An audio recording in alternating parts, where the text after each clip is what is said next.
Olá, boa noite a todos. Sejam bem-vindos a mais uma doutrinária da Casa da Esperança. Agora no formato virtual, mas ainda com o mesmo objetivo de trazer para as nossas noites um pouco de reflexão sobre a moral cristã. Vamos inicialmente fazer uma prece a Deus, fechar nossos olhos e agradecer a Deus pela oportunidade de estarmos juntos aqui essa noite em comunhão, aprendendo um pouco mais sobre a moral de Cristo, agradecer pela nossa vida, pela nossa experiência aqui na Terra, pelas dificuldades que enfrentamos e que nos fazem fortalecer, ficar cada vez mais evoluído. Também agradecer pelos momentos de amor, de carinho que temos ao lado dos nossos entes queridos. Obrigado, Senhor, por essa oportunidade. Pedir a Deus também que abra nossas mentes, os nossos corações, para entender um pouco mais sobre o que as lições dessa noite vão nos trazer. Vamos fazer aqui a leitura do nosso Evangelho. Ventura da prece. Vinde, vós que quereis crer. Acorrem os espíritos celestes e vem anunciar grandes coisas. Deus, meus filhos, abre seus tesouros para dar-vos todos os seus benefícios. Homens incrédulos, se soubesse quão bem faz a fé ao coração, levando a alma ao arrependimento e à prece. A prece, como são comoventes as palavras que saem da boca no momento que se ora. A prece é o orvalho divino que destrói o maior calor das paixões. Filha primogênita da fé, ela nos leva ao atalho que conduz a Deus. E mesmo no recolhimento e na solidão, estais com Deus. Para vós não há mais mistérios. Ele se vos desvela. Apóstolos do pensamento, para vós é a vida. Vossa alma se desprende da matéria e roda por esses mundos infinitos e etéreos que os pobres humanos desconhecem. Marchai pelos atalhos da prece e ouvirei as vozes dos anjos. Que harmonia! Não mais o barulho confuso e as vozes gritantes da terra. Serão liras de arcanjos, vozes doces e suaves de serafins, mais leves que as brisas da manhã, quando se reúnem na folhagem dos vossos grandes bosques. Em que delícias então caminhareis?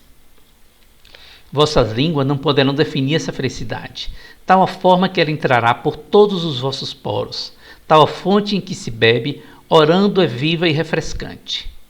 Doces vozes, inebriantes perfumes que a alma ouve e saboreia quando se lança nessas esferas desconhecidas e habitadas pela prece. Livre de desejos carnais, todas as aspirações serão divinas. Orai como Cristo levando sua cruz no Gólgota ao Calvário. Carregai a vossa cruz e sentirei as doces emoções que passavam em sua alma, embora carregada com um madeiro infame. Ele ia morrer, mas para viver a vida celeste na morada de seu Pai. Santo Agostinho, Paris, 1861. Esse é do capítulo 27, Pedi e obtereis.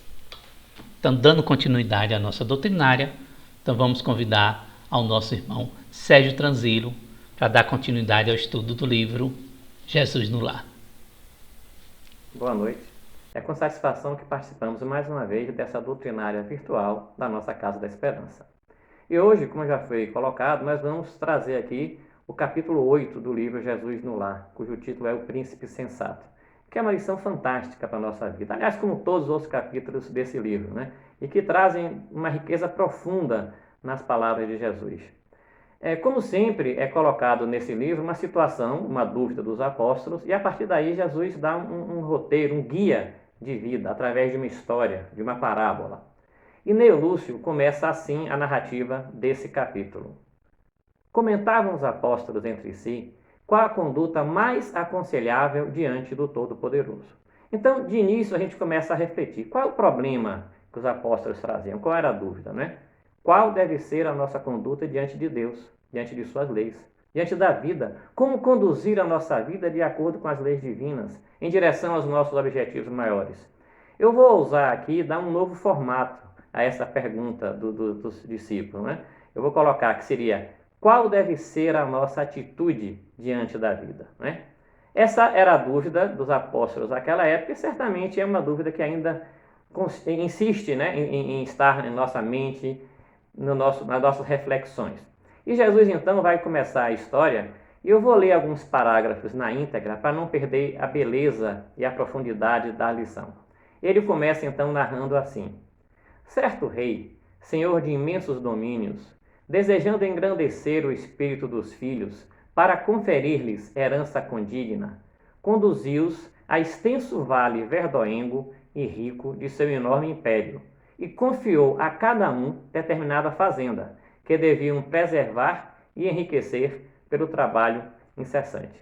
Vamos refletir sobre esse começo da história de Jesus. Certo rei, ele está se referindo a quem? A Deus, ao Pai.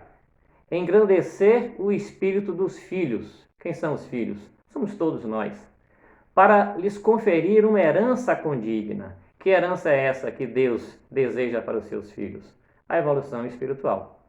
E dessa forma confiou a cada um determinada fazenda, ou seja, nos deu a vida e tudo que a vida nos oferece para trilharmos o caminho do bem e da evolução.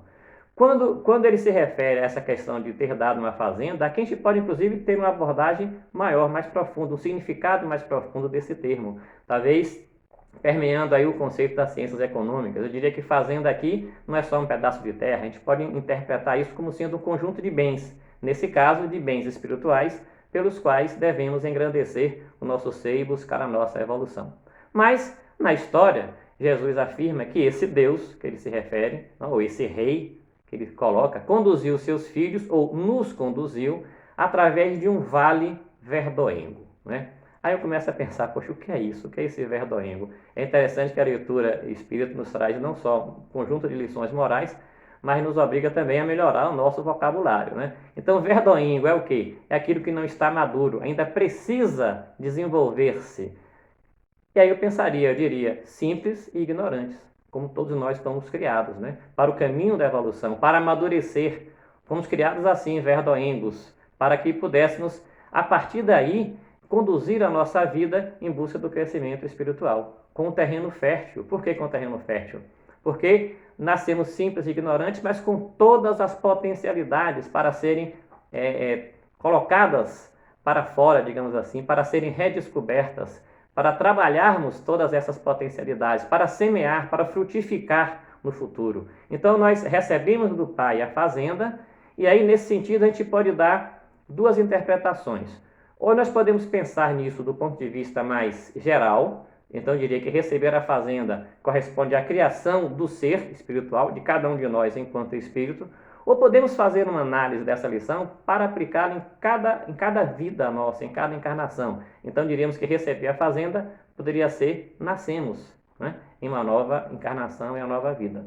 E a partir daí, temos que observar a vida, ou temos que observar cada encarnação que temos, como uma oportunidade, não como um problema, mas como uma oportunidade de trabalhar para transformar essa fazenda, né? Para transformar esse vale verdoengo, né? Gostei do termo, vamos utilizar. Então, para transformar, para fazê-la produtiva de alguma forma, para multiplicar esses bens que nos é colocado pelo Rei, que nos é colocado por Deus.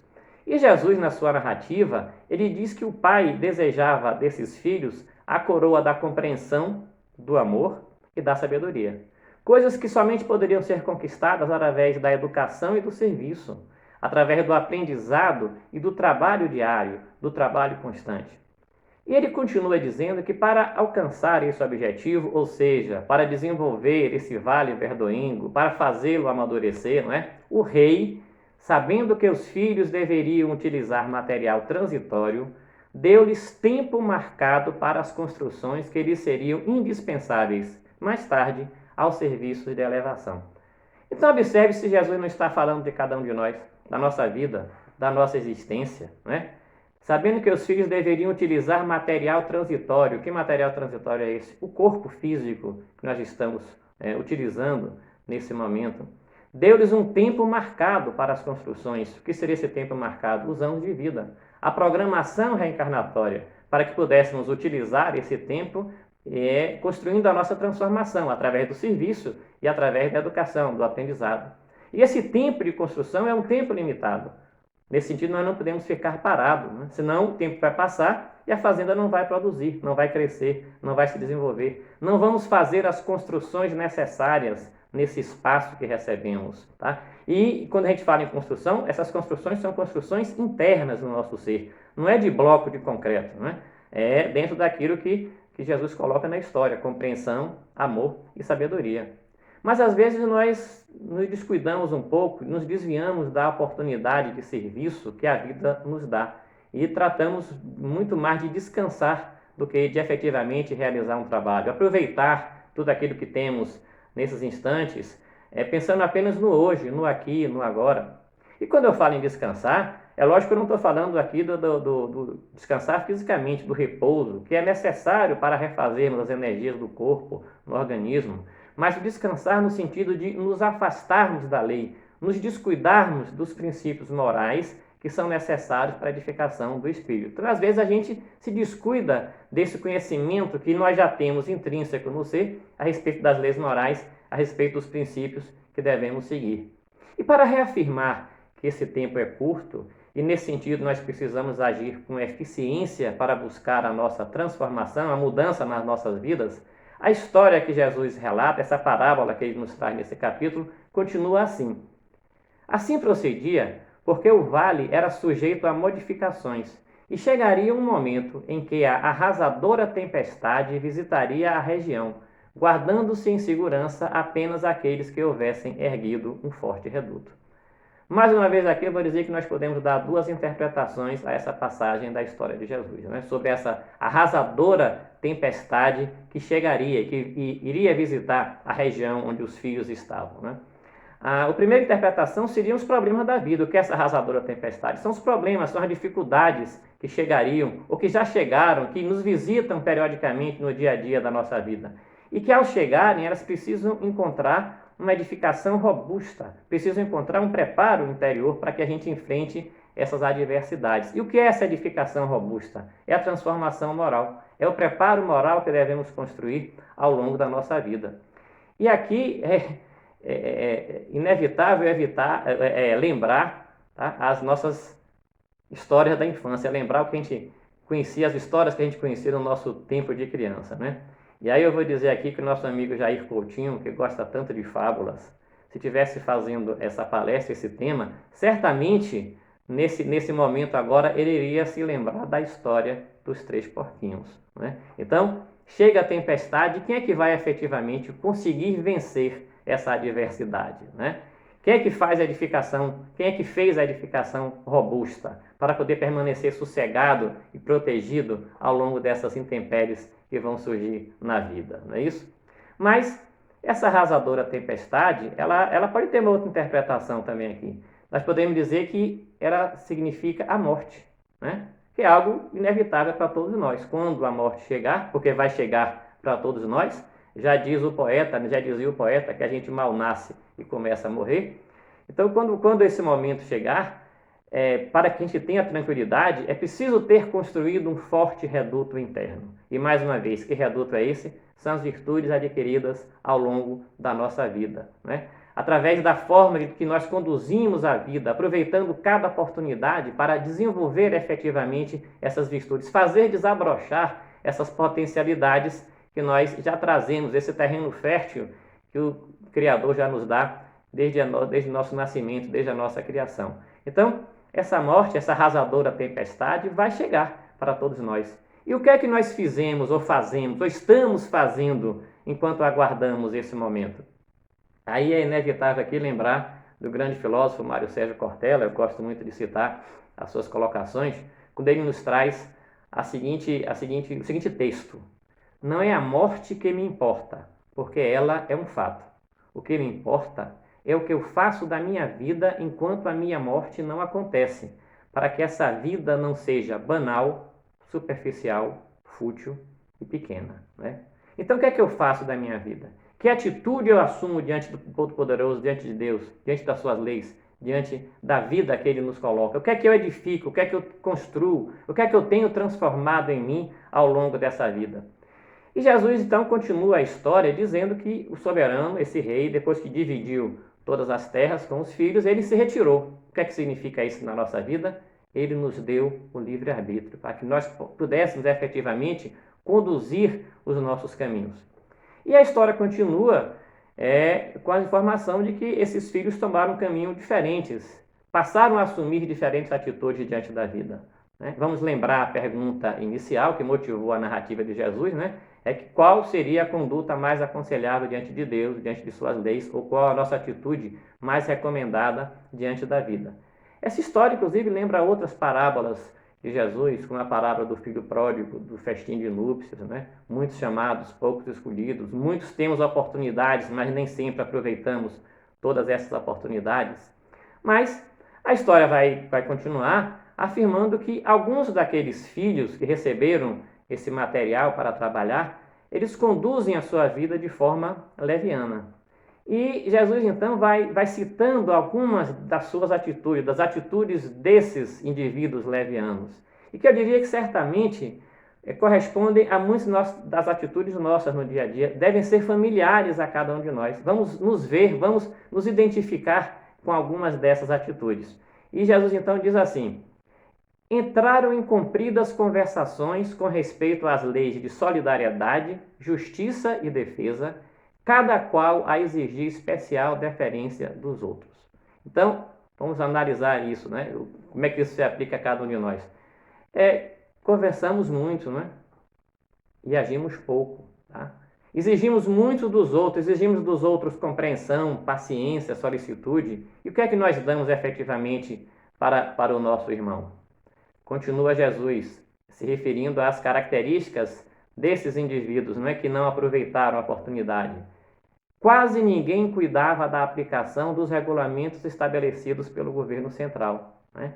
Eles esqueciam, ou melhor, nós, né, vamos trazer para a gente sempre, mudar o tempo verbal. Nós nos esquecemos muitas vezes de cumprir as leis divinas, as leis morais. Nos desviamos da prática das leis morais que nós conhecemos e que nos são dadas e estão constantemente aí colocadas para todos nós conhecermos, né? Onde é que estão as leis morais? Na nossa consciência, já diz o livro dos Espíritos.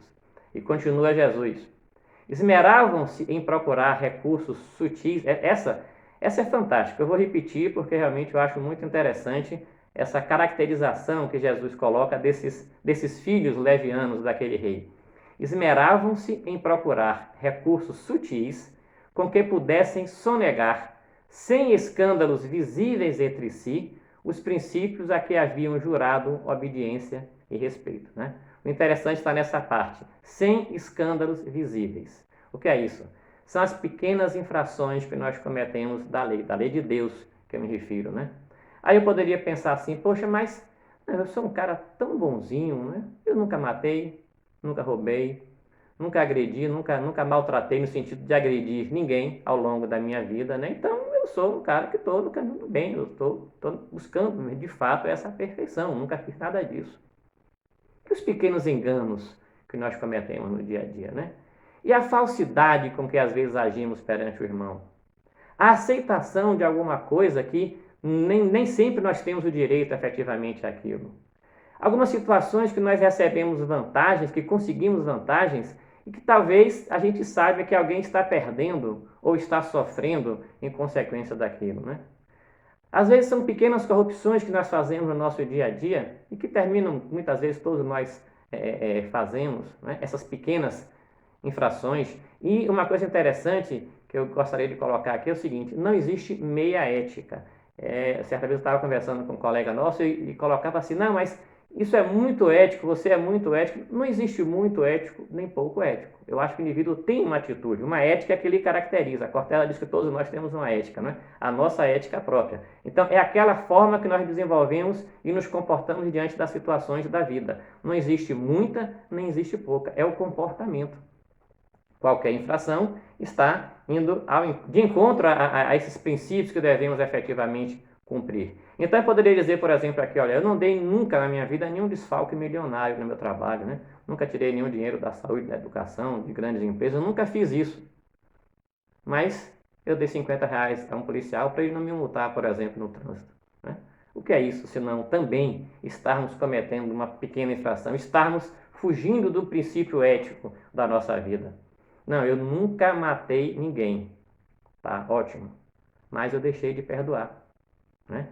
E pior ainda, muitas vezes eu me satisfiz com a derrota de algum adversário meu, de algum desafeto meu, né? Eu não provoquei a morte, mas o indivíduo, esse desafeto morreu bem feito, né? Ele merecia isso. Então, de alguma forma, eu estou tendo também uma participação, eu estou cometendo uma infração. É um pequeno deslize que, de alguma maneira, vai sempre se contrapor aos ensinos religiosos e termina fazendo de nós uma atitude com uma falsa aparência, né? Mas Jesus continua se referindo a esses filhos que se perderam, digamos, do caminho. E tem uma outra que eu também achei muito interessante e que muitas vezes reflete a nossa conduta religiosa, quando ele coloca assim: e tentando enganar o magnânimo Pai por meio da bajulação, ao invés de honrá-lo com o trabalho sadio. Quantas vezes nós agimos assim, né? Fazendo uma troca, comercializando com Deus, tentando bajular a divindade, porque nós fazemos Deus a nossa imagem e semelhança, invertendo o princípio que conhecemos efetivamente, que nos é colocado. Clóvis Barros, que é um filósofo também atual, que ele gosta muito de falar sobre Deus, da ideia de Deus, ele costuma dizer que nós somos bonzinhos muitas vezes, ou vestimos essa capa de ser bonzinho para poder bajular Deus, como se ele não pudesse conhecer e ver o nosso verdadeiro eu, né? Então a gente faz essa troca, olha, eu vou fazer isso se você, né, fazendo essa negociação, bajulando a divindade, como se ela precisasse dessas coisas que utilizamos nesse mecanismo de comercializar com a divindade. Então, muitas vezes nós agimos assim, né, bajulando Deus para, digamos assim, conquistar esse céu, conquistar essa tão sonhada salvação que todos nós queremos, né? Na realidade, talvez possa ser até um primeiro passo, né? Dizer, não, eu vou agir assim, vou ser bonzinho, porque eu quero ir para o céu, porque eu quero ter uma vida espiritual melhor quando desencarnar, né? Mas a gente precisa ter consciência da necessidade de evoluirmos desse ser bonzinho, como uma forma de barganha, para a consciência do dever fazer, tomar as atitudes pela consciência do dever, né? Eu vou lembrar aqui mais uma vez de Irmã Dulce, eu gosto muito de falar sobre ela porque é uma santa que eu posso dizer assim, a gente conheceu, né, quando estava viva, conviveu. Irmã Dulce certamente quando fazia um ato de caridade, ela não pensava em ir para o céu, não pensava em virar santa, não. Ela se sentia na obrigação de fazer aquilo, então era uma consciência da necessidade de fazer em benefício do outro. Isso é que representa a verdadeira prática do amor. Mas, efetivamente, cada um de nós é que sabe, de fato, com que intenção nós estamos conduzindo cada situação da nossa vida. Mas aí Jesus continua narrando. Ao passo que as rixas verbais se multiplicavam, o tempo ia se esgotando e os insetos destruidores, infinitamente reproduzidos, invadiram as terras. Que insetos destruidores são esses que atingem a nossa fazenda ou a nossa vida? O orgulho, a vaidade, o egoísmo, a intolerância, a impaciência, a agressividade, a inveja, a negligência, né? E tantos outros que nós podemos lembrar, que vêm destruir o nosso caminho, que vêm atrapalhar o nosso desenvolvimento.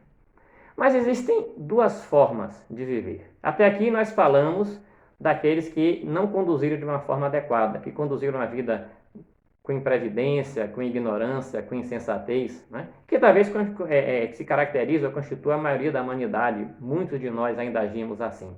Mas para outros que já alcançaram uma maturidade espiritual, muitos já alcançaram, e nós também podemos e temos o dever até de alcançar, esse é o nosso objetivo, alcançar essa maturidade. Para esses outros, aí Jesus continua a história. Houve, porém, um filho bem avisado, que anotou os decretos paternais e os cumpriu. Houve um que se destacou pelas suas qualidades. Não esqueceu a sua missão, não esqueceu os seus objetivos, construiu um sólido abrigo para o futuro, que lhe deu tranquilidade no futuro, né? Esse era previdente, era sábio, aproveitou as oportunidades, percebeu as leis de Deus presente na sua consciência e seguiu, né, adequadamente todas essas leis. Esse é o que Jesus coloca como sendo o príncipe sensato.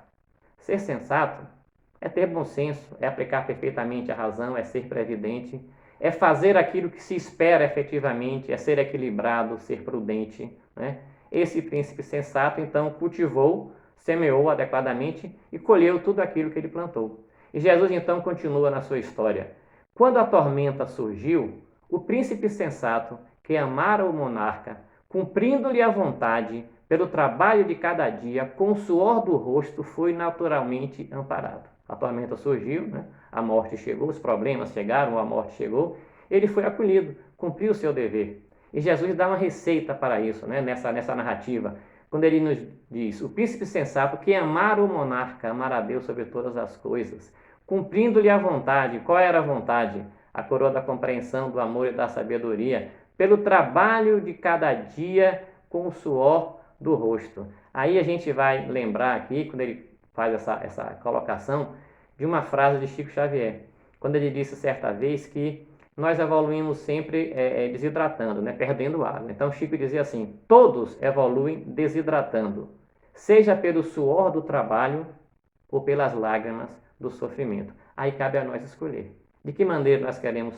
desidratar, né? Perder esse líquido no intuito de buscar a evolução, através do sofrimento ou através do suor do trabalho, né? Buscando sempre os objetivos da nossa vida, sendo sensato, como esse foi esse príncipe. O problema é que muitas vezes nós simplesmente passamos pela vida achando que podemos ou devemos aproveitá-la materialmente. Esquecemos de planejar o nosso futuro espiritual. Muitas vezes nós pensamos que ser feliz é levar uma vida de uma maneira inconsequente, só aproveitando os prazeres efêmeros do dia a dia, que duram um pouco tempo e aí acaba, a gente procura outro prazer, que em geral também é temporário, para fugir do vazio, e aí vamos ficando sempre nesse mesmo plano, não saímos desse plano horizontal, não transformamos o nosso interior. O que nós precisamos saber é que a verdadeira felicidade, a verdadeira transformação vai nascer de uma consciência tranquila, da serenidade absoluta que trazemos no coração, que podemos trazer no coração, da certeza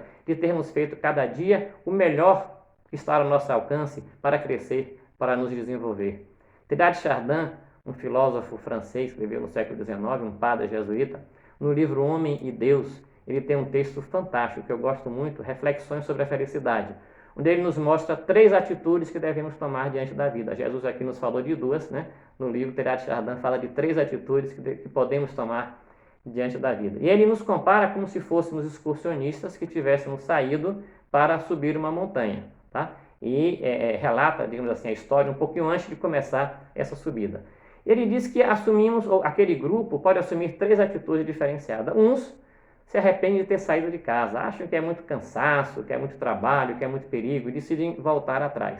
Outros até acham que valeu a pena sair, mas quando chegam na base da montanha, que observam aquele vale imenso, aquele campo verde, um sol brilhando, o melhor que tem que fazer é deitar, se descansar e aproveitar a vida ali mesmo. Outros, desse mesmo grupo, saíram com um objetivo, que foi fazer escalada, e continuam sempre olhando para o cume do monte. Teilhard de Chardin, então, os caracteriza como os fatigados, os boas-vidas e os entusiastas. Então, essas são atitudes também que podemos tomar diante da vida. Os fatigados não querem ser muita coisa, para eles vale mais ser menos do que tentar trabalhar para mais alguma coisa. Os chamados boas-vidas até vale a pena ser, mas só para saciar, para aproveitar, sem mudar de plano, continuando sempre naquele campo horizontal, é a felicidade horizontal, como nos dizem os filósofos.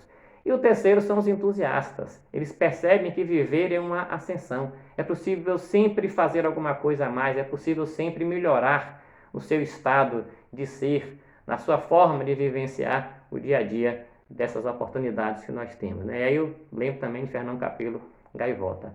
Então, o Teilhard de Chardin diz que uns vivem no pessimismo no passado, outros vivem apenas aproveitando o presente e os outros procuram sempre um arremesso para o futuro. São 3 formas de se verificar, de se conduzir a vida, são 3 formas de se observar a nossa conduta do dia a dia, de se buscar essa felicidade. A felicidade da tranquilidade, a felicidade do prazer ou a felicidade do crescimento. Essa sim, mesmo sem procurar, vamos encontrar por acréscimo todos os benefícios quando atingimos a plenitude. Buscar o reino dos céus e tudo mais lhe virá por acréscimo, né? Então, é a mesma ideia, é a mesma possibilidade de fazermos uma escolha de conduta de vida, né? Uma escolha de como vamos desenvolver o nosso dia a dia para alcançarmos o nosso objetivo. Que objetivo temos efetivamente a buscar dentro dessa nossa vida, dentro dessa nossa encarnação. E Jesus conclui então a conversa com os apóstolos, fechando esse capítulo do livro, dizendo: quem muito analisa sem espírito de serviço pode viciar-se facilmente, nos abusos da palavra, mas ninguém se arrependerá de haver ensinado o bem e trabalhado com as próprias forças em nome do Pai Celestial no bendito caminho da vida. Quem muito analisa, quem muito pensa e não faz nada e não toma uma atitude, fala muito, né, e não propõe um serviço efetivamente, pode se perder. Mas, afirma o mestre, ninguém vai se arrepender de ter ensinado, de ter procurado o bem, de ter desenvolvido a sua vida na busca de um trabalho efetivo com suas próprias forças, com o suor do seu rosto, em nome do Pai Celestial, aproveitando todas essas lições que já estão colocadas em nossa consciência, fazendo germinar todas essas potencialidades que já trazemos no caminho da vida, no caminho da evolução, na construção de um futuro melhor enquanto espírito que somos, né, com esse objetivo de transformação moral, de transformação interior. Em resumo, eu diria, menos palavras e mais ação, com equilíbrio e com sensatez sempre. Que Jesus nos abençoe e muita paz para todos. Agradecemos a Sérgio, né, pela excelente reflexão dessa noite. Que as lições, né, que aprendemos possam ser incorporadas ao nosso dia a dia, de forma que a gente possa evoluir cada vez mais em direção ao nosso Pai. Vamos então agradecer a Deus por essa oportunidade, por essas palavras, agradecer pela nossa vida, pela oportunidade de estarmos juntos aqui em comunhão. E pedir a Ele que abençoe o planeta Terra, que abençoe cada um de nós que nesse momento passa por essa provação, nesse período de pandemia. Que abençoe aqueles que estão com problema de saúde nos hospitais, que abençoe aqueles que não têm onde morar, não têm onde ficar e que passam por todos os tipos de provação material. Que abençoe também, Senhor, aqueles que passam por provações morais e emocionais, que passam por provações espirituais, que têm a sua mente confusa, que tem o seu coração sofrendo e que está perdido sem saber o caminho a tomar. Esclarecei o Senhor de que Deus é o caminho, que Jesus é o caminho, a verdade e a vida. Fazei-os acreditar na fé, a ter esperança e a entender que por mais difícil que seja o caminho, Ele sempre nos levará a uma evolução, nos levará à felicidade eterna, desde que nós não nos revoltemos, mas aprendamos com essa dificuldade a ser pessoas melhores. Que assim seja, Senhor. Vamos pedir agora aos nossos irmãos passistas que possam, né, dar o passe coletivo e nos abençoar essa noite. Boa noite a todos.